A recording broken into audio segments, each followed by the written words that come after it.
Hey hi buddies, welcome to Triple R channel. நான் உங்க லோகு. நான் ரொம்ப நல்லா இருக்கேன். நீங்களும் நல்லா இருக்கீங்கன்னு நான் நம்புறேன். ஒரு லென்த்தி வீடியோஸ் போட்டு ரொம்ப நாள் ஆச்சு. எனக்கு நேரம் சரியா கிடைக்காதனால என்னால ஷார்ட்ஸ் மட்டும் தான் போட முடிஞ்சது.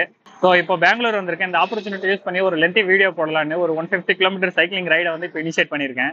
நீங்க என்ன சப்போர்ட் பண்ணுவீங்கன்னு நம்புறேன். தேங்க்யூ. இந்த சைக்கிளிங் டீடைல்ஸ் எல்லாம், அதாவது நான் எங்க ஸ்டார்ட் பண்ணியிருக்கேன், எந்த லொகேஷனுக்கு நான் போக போறேன் அண்ட் எந்த வழியா போக போறேன், இது எல்லாத்தையும் சைக்கிளிங் பண்ணும்போதே சொல்றேன். ஏன்னா இப்பவே 12 o'clock இப்போ ஸ்டார்ட் பண்ணாதான் என்னால ஈவினிங்குள்ள அங்க ரீச் ஆக முடியும். இந்த வீடியோக்குள்ள போறதுக்கு முன்னாடி இந்த ஃபுல் வீடியோவோட ட்ரைலரை பார்த்துட்டு வாங்க.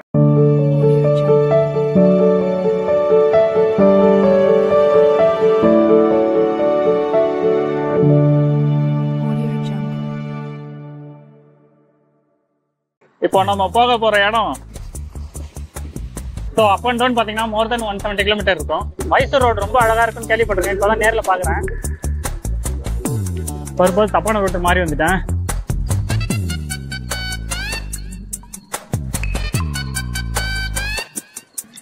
If traveling is a therapy, then I would prefer to say cycling is a medicine to cure your all injured heart and soul.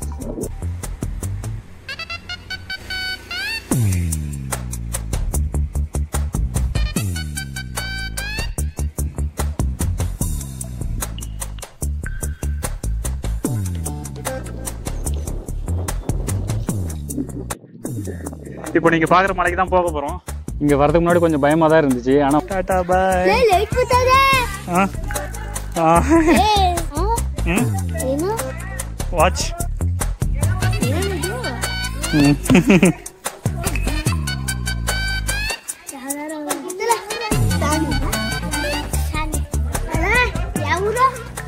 Telugu, Tamil, English, Hindi అన్నీ వస్తాయి. కన్నడ తప్ప.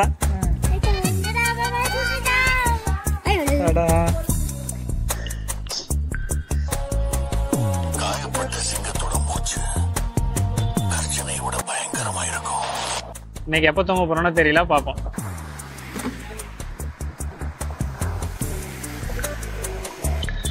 பல்லுடா. நான் எப்போ சைக்கிளிங் ரைட் பண்ணாலுமே என்னோட கடைசி 25% ஆஃப் சைக்கிளிங் ரைடை வந்து ஜென் மோடுக்கு மாத்திருவேன். ஸோ ஃபைனலி நான் இந்த சைக்கிளிங் ரைடை வந்து முடிச்சிட்டேன். 175 கிலோமீட்டர் சைக்கிளிங் ரைடை முடிக்கிறதுக்கு வந்து எனக்கு 14 hours 45 minutes ஆயிருக்கு.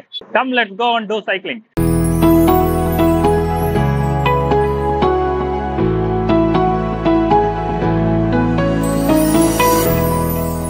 இப்போ நம்ம போக போற இடம் கப்பல் துர்கா அப்படிங்கிற இடத்துல இருக்க ஒரு ஹில்லுக்கு. பெங்களூர் யஷ்வந்த்பூர்ல இருந்து என்னோட சைக்கிளிங் ரைடு ஆல்ரெடி ஸ்டார்ட் பண்ணிட்டேன். சோஃபார் 20 கிலோமீட்டர் ரீச் பண்ணியிருக்கேன். இது பெங்களூர் என்னோட லொகேஷன் வந்து சுமார் 85 கிலோமீட்டர்ல இருக்கு. ஸோ அப் அண்ட் டவுன் பார்த்தீங்கன்னா மோர் தென் 170 கிலோமீட்டர் இருக்கும். எனக்கு ரொம்ப நாளாவே ஒரு ஆசை, ஒரு அன்னோன் பிளேஸ்க்கு போய் அங்கே ஒரு 100+ கிலோமீட்டர் அட்வென்ச்சரஸ் சைக்கிளிங் ரைடு பண்ணணும்னு. லக்கிலி அண்ட் ஃபார்ச்சுனேட்லி பெங்களூர் வர எனக்கு ஒரு வாய்ப்பு கிடைச்சிது. அந்த வாய்ப்பை கரெக்டாக இப்போ யூஸ் பண்ணிட்டு இருக்கேன். பர்பஸ் தப்பான ரூட்டு மாதிரி வந்துட்டேன். அதனால 5 to 8 கிலோமீட்டர் எக்ஸ்ட்ரா கொஞ்சம் கவர் பண்ண வேண்டியதாக போயிடுச்சு. அது எக்ஸ்ட்ரா வந்ததுனால பிரச்சனை எதுவும் இல்லை. ஆனால் ஒரு 1/2 hour to 45 minutes கொஞ்சம் வேஸ்ட் ஆகிடுச்சு. போய் சேர வேண்டியது கொஞ்சம் லேட் ஆகும்னு நினைக்கிறேன். பார்ப்போம். நீங்கள் நிறைய பேர் சொல்லி கேள்விப்பட்டிருப்பீங்க, இப்படி ஒரு ஹஸ்பண்ட் கிடைக்க நீங்கள் கொடுத்து வச்சிருக்கணும், இல்லை இப்படி ஒரு ஒய்ஃப் கிடைக்க நீங்கள் கொடுத்து வச்சிருக்கணும் அப்படின்னுட்டு. ஆனால் என்னோட ஃபிலாசபி என்னன்னா, இப்படி ஒரு ரோடு கிடைக்க ஒவ்வொரு சைக்கிளிஸ்ட்டும் கொடுத்து வச்சிருக்கணும். மைசூர் ரோடு ரொம்ப அழகாக இருக்குன்னு கேள்விப்பட்டிருக்கேன். இப்போ தான் நேரில் பார்க்குறேன்.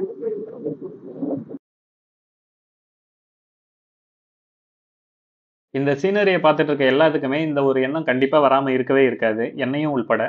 அது என்னன்னா, இது மாதிரி நம்மளும் ஒரு 10 ஏக்கர் நிலத்தை வாங்கி அதில் விவசாயம் பண்ணணும் அப்படிங்கிறது தான். அது நியர் ஃபியூச்சரில் பாசிபிள் இல்லாமல் இருந்தாலும் லேட்டர் இன் லைஃப்பில் கண்டிப்பாக பாசிபிள்.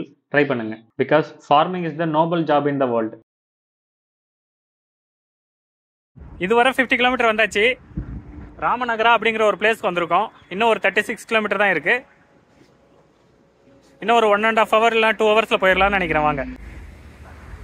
இப்போ நீங்கள் பார்த்துட்டு இருக்க இந்த பாண்ட் கைண்ட் ஆஃப் ஸ்ட்ரக்சர் வந்து அழகுக்காக வச்சிருக்காங்கன்னு நினைக்காதீங்க. ஃபிஷிங் டெவலப்மெண்ட்காக கர்நாடகா ஸ்டேட் வந்து இந்த டேங்க் மாதிரி ஸ்ட்ரக்சர்ஸ் வந்து பில்ட் பண்ணியிருக்காங்க. இது மாதிரி இந்த பர்டிகுலர் டிஸ்ட்ரிக்ட்ல மட்டும் 417 டேங்க்ஸ் வந்து கட்டியிருக்காங்க. பொதுவாகவே அடுத்தவங்களை பார்த்து அவங்களோட வாழ்க்கையை காப்பி அடித்து நீங்களும் வாழாதீங்க அப்படின்னு சொல்லுவாங்க. ஆனால் அடுத்தவங்க நல்ல விஷயம் பண்ணாங்கன்னா அதை காப்பி அடித்து நீங்களும் நல்லது பண்ணுறது தப்பே இல்லை. ஸோ மற்ற ஸ்டேட் பண்ணுற கெட்ட விஷயங்களை ஒமிட் பண்ணிவிட்டு நல்ல விஷயங்களை மட்டும் காப்பி அடித்து நமக்கு யூஸ் பண்ணிக்கிட்டா நாமளும் நல்லா இருப்போம், நம்ம சுற்றி இருக்கவங்களும் நல்லா இருப்பாங்க. கரெக்டாக 12 மணிக்கு பெங்களூர் யஷ்வந்த்பூர்லேருந்து என்னோட சைக்கிளிங் ரைடை வந்து ஸ்டார்ட் பண்ணியிருந்தேன். சப்போஸ் நான் சென்னையிலேருந்து இது மாதிரியே நான் ஒரு 150 கிலோமீட்டர் சைக்கிளிங் ரைடு பண்ணணும்னா காலையில் 3 மணிக்கெலாம் ஏஞ்சி 4 மணிக்கெலாம் ரூமை விட்டு கிளம்பி இருந்திருப்பேன்.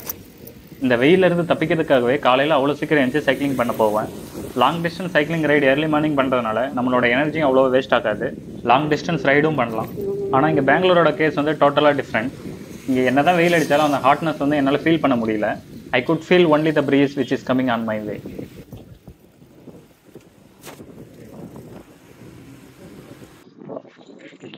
ஃபர்ஸ்ட் ஆஃபோட கடைசி 15 கிலோமீட்டருக்கு வந்தாச்சு. இது வரைக்கும் கொஞ்சம் நல்ல ரோடாக இருந்துச்சு. இதுக்கப்புறம் கொஞ்சம் ஆஃப் ரோடு தான்.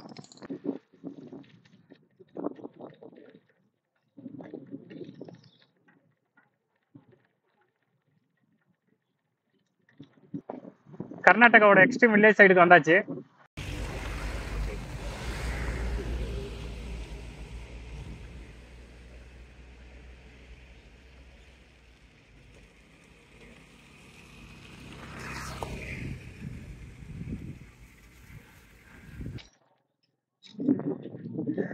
இப்போ நீங்கள் பார்க்குற மலைக்கு தான் போக போகிறோம்.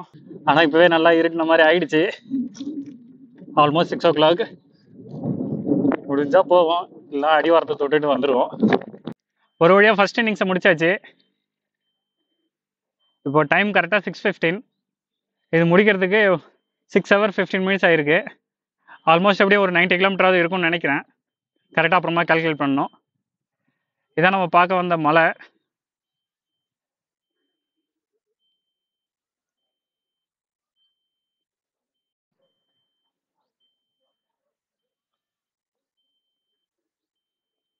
பார்க்குறதுக்கு பிளைனாக ஒன்றும் இல்லாத மாதிரி தான் இருக்குது.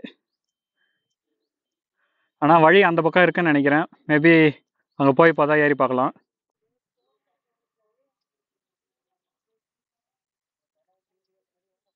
இங்கே வரதுக்கு முன்னாடி கொஞ்சம் பயமாக தான் இருந்துச்சு. ஆனால் வந்ததுக்கப்புறம் வியூலாம் பார்த்து ரொம்ப நல்லாவே இருந்துச்சு. இருந்தாலும் அந்த பயம் இன்னும் கொஞ்சம் இருக்குது. ஏன்னா ஒன்றும் தெரியாத இடம், ஒவ்வொரு இடமுமே புதுசு புதுசாக இருக்குது. எங்கே போகிறது எங்கே வருதுன்னு கூட சரியாக தெரியல. அதனால் மேப் பார்த்தே போயிட்டுருக்கேன். மொபைல் சுவிட்ச் ஆஃப் ஆகாமல் இருந்தால் சரி. இப்போ நீங்கள் பார்க்குற மலைக்கு ட்ரெக்கிங் பண்ணலான்னா சைக்கிளிங் பண்ணி இவ்வளோ தூரம் வந்திருந்தேன். ஆனால் இங்கே வந்ததுக்கப்புறம் தான் சொல்கிறாங்க 6:30 மேலே இங்கே அலோடு இல்லைங்க. ஏன்னா லைன்ஸு எலிஃபெண்ட்ஸ்லாம் நிறையா இருக்குமா. வேணுன்னா இங்கே ஸ்டே பண்ணிவிட்டு அடுத்த நாள் தங்கி பார்த்துட்டு போக சொல்கிறாங்க. அது ரொம்ப கஷ்டம். திரும்பி போய் ஆகணும். அது ஒன்று தான் டிசப்பாயிண்டட். ஆனால் இந்த சைக்கிளிங் ரைடு வந்து ரொம்ப நல்லாவே இருந்துச்சு. அதுவும் கடைசி 20 கிலோமீட்டர் வந்து 2 சைடும் அக்ரிகல்ச்சர் லேண்ட்லாம் நிறையா இருந்து பார்க்கறதுக்கே ரொம்ப நல்லா இருந்துச்சு. இப்போ ரிட்டர்ன் போக வேண்டியதான், வேறு வழி இல்லை. என்ன பண்ணுறது? ஓகே, டைம் இப்போ 6:30 ஆகுது. இன்னும் ஒரு 1/2 hour ரெஸ்ட் எடுத்துட்டு உடனே கிளம்பலான் இருக்கேன். வாட்ச்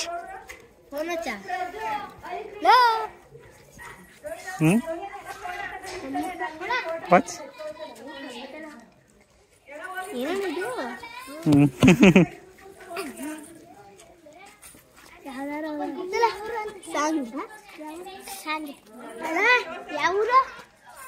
ಕನ್ನಡ ಗೊತ್ತಿಲ್ಲ. ಬಾಯ್, ಟಾಟಾ ಬಾಯ್.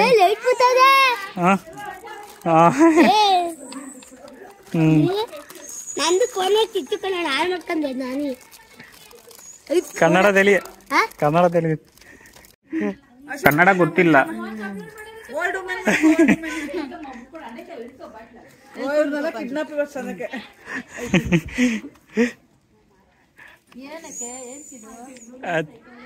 ಕನ್ನಡ ತಿಳಿಯದು, ಅರ್ಥ ಕಲಿತು.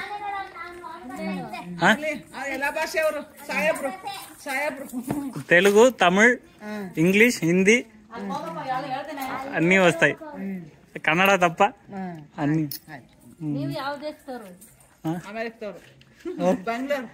బెంగళూరు. టాటా బాయ్.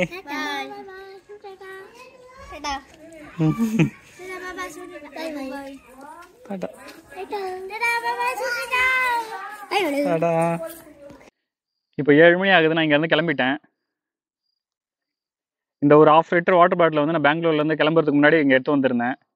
வர வழியில் நிறைய இடத்துல நான் தண்ணி குடிச்சிருந்தாலும் நிறைய இடத்துல நான் ரீஃபில் பண்ணிட்டேன் நிற்கிற ஹோட்டல்லாம். உங்களுக்கு ஏற்கனவே தெரியும், நம்ம 2 ஸ்டேட்டுக்கும் ஏற்கனவே வாய்க்கா தகராறு நிறைய போயிட்டுருக்கு இந்த தண்ணினால். இருந்தாலும் நான் இங்கே வந்தபோது கரெக்டாக ஒரு ஊரில் வந்து தண்ணி காலி ஆகிடுச்சு. கம்பசாகரா அப்படிங்கிற ஊரில் ரேண்டமான ஒரு வீட்டில் போய் தண்ணி இருக்கான்னு கேட்டேன். கொடுத்தாங்க, ஃபில் பண்ணி கொடுத்துட்டாங்க. கிளம்பிட்டேன். இப்போ சார் ஒரு ஐடியா இல்லையா, இவனை மட்டும் கர்நாடகத்துக்கு அனுப்பிச்சோன்னு வச்சுக்கோங்க, காவேரியை கையோட அள்ளிக்கிட்டு தமிழ்நாட்டுக்கு கொண்டாந்துருவா சார். இவன் ஒரு கில்லி சார். ஸோ என்னை பொறுத்தவரையும் மக்கள் எல்லா ஊர்லேயுமே 90% நல்லவங்களாக தான் இருக்காங்க. ஆனால் அவங்கள மேனிப்புலேட் பண்ணி நிறைய பேர் நிறைய விதமாக பண்ணிகிட்டு இருக்காங்க. ஸோ நம்ம ஹேட்ரடை ஸ்ப்ரெட் பண்ணாமல் லவ்வை ஸ்ப்ரெட் பண்ணுவோம். கிளம்பி 1/2 hour ஆகுது. ரோடில் 2 சைடுமே லைட்டு கொஞ்சம் கூட இல்லை, ஃபுல்லாக கும்பிருட்டாக இருக்குது. ஏதோ என்னோடய சைக்கிளோட லைட்டை வச்சு நான் மேனேஜ் பண்ணி போயிட்டுருக்கேன். ரோடு 2 சைடும் நல்ல மரமாக அதிகமாக இருக்கிறதுனால நல்லா சில்லுன்னு இருக்குது. கிளம்பி ஆல்மோஸ்ட் 2 hours ஆகுது. இது வரைக்கும் ஒரு 22 கிலோமீட்டர் தான் வந்திருக்கேன். ஓவராலாக ஆஃப்டர்நூன்லேருந்து ஒரு 110 கிலோமீட்டர் வந்திருக்கேன். இந்த கடைசி 20 கிலோமீட்டர் வரதுக்கு ரொம்ப கஷ்டமாக போயிடுச்சு. ஏன்னா ஸ்ட்ரீட்டில் 2 சைடுமே லைட் இல்லை. என்னோட சைக்கிள் லைட்டை வச்சு தான் மேனேஜ் பண்ணி வந்திருந்தேன். அதுவும் குத்துமதிப்பாக தான் ஓட்டிகிட்டு வந்திருந்தேன். இங்கே போகிற வழியே டின்னர் மட்டும் சாப்பிட்டுட்டு கிளம்ப வேண்டியது தான். இன்னும் ஒரு 70 கிலோமீட்டர் ரைடு வந்து பாக்கி இருக்குது. எப்படியும் 12 o'clock மேலே ஆகிடும்னு நினைக்கிறேன் நான் ரீச் ஆகிறதுக்கு. இப்போ தான் ஃபலூடா ஆர்டர் பண்ணிக்கேன். அண்ணா ரெடி பண்ணிட்டு இருக்காரு. பார்ப்போம் எப்படி ரெடி பண்ணுறாருன்னு.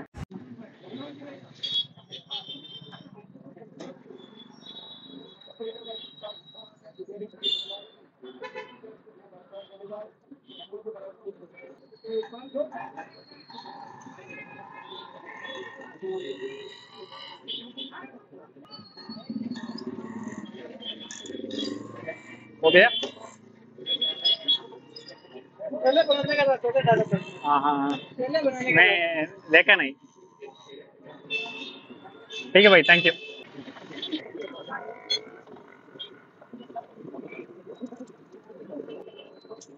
ரொம்ப சில்லுன்னு இருக்கு. ஃபலூடா சாப்பிட்டு கிளம்ப வேண்டியதான்.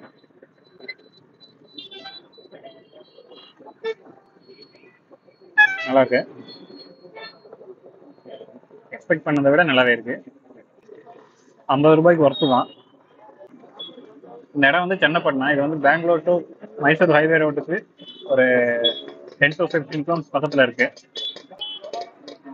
இந்த ரைடை பற்றி சொல்லணும்னா ரைடு வந்து ரொம்ப சூப்பராகவே இருந்துச்சு. என்ன ஒரே ஒரு டிசப்பாயின்மெண்ட்னா என்னால் அந்த ட்ரெக்கிங் போக முடியல. அடுத்த இடம் வரும்போதாவது கொஞ்சம் சீக்கிரமாக வந்துடணும். அங்கே இருக்க லோக்கலைட்ஸ்லாம் சிங்கம் புலி அப்படின்னு கொஞ்சம் பயமுறுத்தி வேறு விட்டாங்க. நானே வரும்போது ரொம்ப பயந்துட்டு தான் வந்திருந்தேன். சரி எங்கே வழியில் என்ன வந்துருமோ அப்படின்ட்டு. ஸோ இங்கே இருக்கான இவனை நம்பி தான் இவ்வளோ தூரம் சைக்கிளிங் வந்திருக்கேன். இது வரைக்கும் எந்த பிரச்சனையும் கொடுக்கல தம்பி. திருப்பி 70 கிலோமீட்டர் சேஃபாக சேர்த்து விட்டுருவோன்னு நம்புகிறேன். பார்ப்போம். ஃபலூடா என்னதான் ஃபலூடா சாப்பிட்ருந்தாலும் அப்பையிலிருந்தே பசியாகவே இருந்துச்சு. ஸோ அடுத்த ஒரு 15 கிலோமீட்டர் ரைடு பண்ணதும் மைசூர் ஹைவேல இந்த தாபாவை பார்த்ததும் நிறுத்திட்டேன்.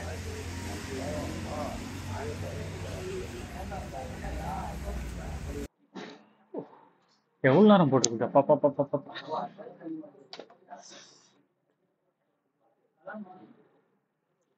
இந்த மைசூர் ரோட்டில் தாபா மாதிரி ஒன்று இருந்துச்சுன்னு வந்தேன். வெஜ் ஃப்ரைட் ரைஸ் ஆர்டர் பண்ணியிருக்கேன். எப்படி இருக்குன்னு பார்ப்போம். சீக்கிரம் வந்துடும் நினைக்கிறேன். ஃப்ரைட் ரைஸ் ஆர்டர் பண்ணி வந்துருந்துச்சு. சாஸ் கொடுத்துருக்காங்க.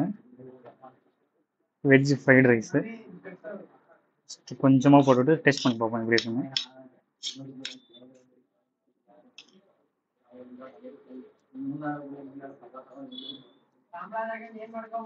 சூடு சொல்லிக்கிற அளவு இல்லை, காரம் மட்டும்தான் இருக்குது. வெஜ்ஜுங்கிறதுனால எப்படி இருக்கான்னு தெரியல.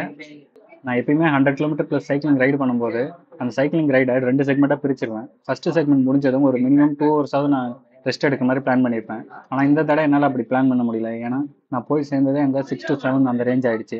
அந்த டைமில் அங்கே என்னால் ஸ்டே பண்ண முடியல. அதுவும் அது ஒரு பியூர் வில்லேஜுங்கிறதுனால லாங்குவேஜ் வேறு தெரியாமல் அங்கே இருக்கிறது ரொம்ப கஷ்டம் அப்படின்னு நினச்சிட்டு உடனே கிளம்பிட்டேன். ஒரு 1/2 hour தான் அங்கே இருந்தேன். இந்த சைக்கிளிங் ரைடை முடிக்கிறதுக்கு வந்து இன்னும் 46 கிலோமீட்டர் இருக்குது.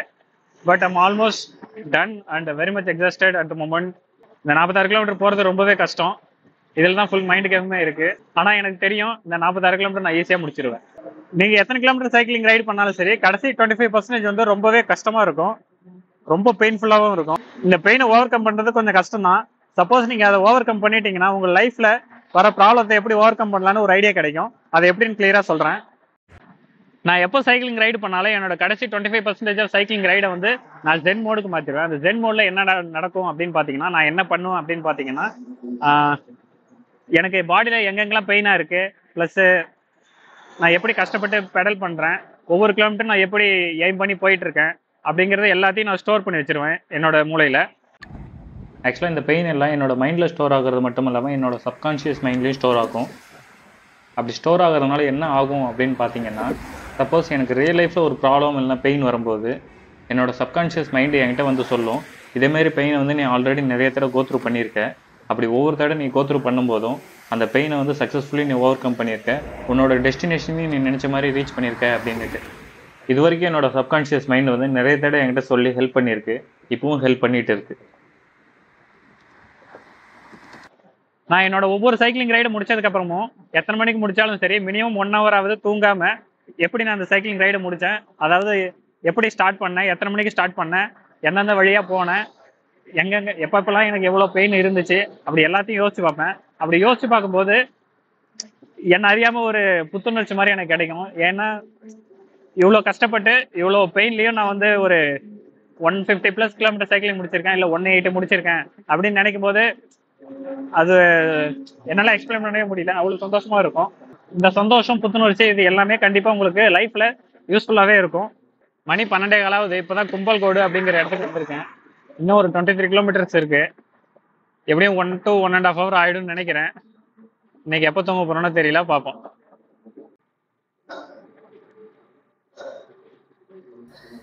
அடுத்து என்ன பண்ண போறா உங்க ஹீரோ? இல்ல கிவ் அப்? காயப்பட்ட சிங்கத்தோட மூச்சு கர்ஜனையை விட பயங்கரமா இருக்கும். ரொம்ப சீன்லாம் தேவையில்ல, இன்னும் ஒரு 20 மினிட்ஸ்ல ரூம்க்கே போயிடுவேன். இன்னைக்கு இந்த சைக்கிளிங் ரைடு வந்து ரொம்பவே கஷ்டமா இருந்துச்சு. ஏன்னா என்னோட சைக்கிள் வந்து சீட் கவர் இல்லை, பிளஸ் நானுமே சைக்கிளிங் ஷார்ட்ஸ் வந்து போடல. இது ரெண்டும் இல்லாம சைக்கிளிங் ஓடுறது ரொம்பவே கஷ்டம். அதுவும் 180+ போது இன்னும் ரொம்பவே கஷ்டமா ஃபீல் பண்றேன். மிட்நைட் 2 o'clock இந்த எம்டி பெங்களூர் ரோட்ஸ்ல சைக்கிளிங் பண்றது என்னவோ சிம்பிள் ப்ளஷரா இருந்தாலும் அதை கூட கம்பேர் பண்றதுக்கு வேற எதுவுமே இல்லை. இந்த மைசூர் பெங்களூர் ஹைவே வந்து ரொம்பவே சூப்பரா இருக்கு. ஆனா ஒரே ஒரு சின்ன குறை, ரோட்ல நிறைய ஆக்சிடென்ட் ஆகி அதோட கண்ணாடி பார்ட்டிகல்ஸ் எல்லாம் ரோடோட சைட்ல இருக்கிறதுனால என்னோட சைக்கிள் போகும்போது அதுல பட்டு எங்க பஞ்சர் ஆயிடுமோன்னு கவலைப்பட்டுக்கிட்டே போயிட்டு இருந்தேன். நல்ல வேளை இது வரைக்கும் எந்த அசம்பாவிதமும் நடக்கல. ஸோ ஃபைனலி நான் இந்த சைக்கிளிங் ரைடை வந்து முடிச்சிட்டேன். ஓவராலாக 175 கிலோமீட்டர் வந்திருக்கு. ஆஃப்டர்நூன் 12 o'clock ஸ்டார்ட் பண்ணி இப்போ டைம் வந்து 2:45. இந்த 175 கிலோமீட்டர் சைக்கிளிங் ரைடை முடிக்கிறதுக்கு வந்து எனக்கு 14 hours 45 minutes ஆயிருக்கு. இதை கம்ப்ளீட் பண்ணதுக்காக என்ன நானே கங்க்ராச்சுலேட் பண்ணிக்கிறேன். உங்களுக்கு இந்த வீடியோ பிடிச்சிருந்துச்சுன்னா லைக் பண்ணுங்க, கமெண்ட் பண்ணுங்க, உங்களோட ஃப்ரெண்ட்ஸுக்கு ஷேர் பண்ணுங்க. And I am signing off right now. Until then, bye bye from Logu.